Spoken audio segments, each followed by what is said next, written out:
अस्सलाम वालेकुम नाज़रीन, मैं हूं सलवा स्नैन और आप देख रहे हैं सूर्या न्यूज़ HD। आइए नजर डालते हैं आज की अहम खबरों पर। कोहलू पाकिस्तान तहरीक इंसाफ के खवातीन के रहनुमा जुलेखा अजीज मंदखिल कोहलू जलसे में ख्यालात का इजहार करती हुई मस्तून की आवाम को इलेक्शन में सपोर्ट और एक खातून को इज्जत देने पर खराज तहसीन पेश कर रही हैं। अब यही हक का रास्ता है। मैं जुलेखा अजीज मंदखिल, मैं पश्तून कौम से थी।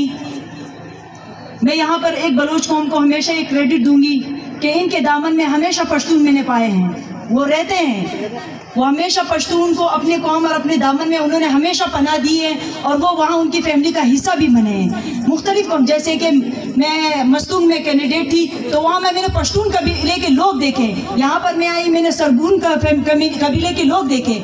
यानी बलोच वो कौम है जो हमेशा से चार दीवारी में अपने दामन में लेकर चलती है कौमों को। मैं इलेक्शन में खड़ी थी मस्तूंग में, मैं कैंडिडेट थी पाकिस्तान तहरीक इंसाफ। पाकिस्तान के निशान के लिए मैंने वहाँ इलेक्शन लड़ा, मुझे वहाँ इज्जत दी। वहाँ पे सबसे ज़्यादा मुझे इज्जत मेरे साथ वहाँ के बलोच और वहाँ के बरावी लोगों ने किया। बहरहाल बरावी कौम भी एक बलोच ही कौम है। मैं खराज तहसीन पेश करती हूँ।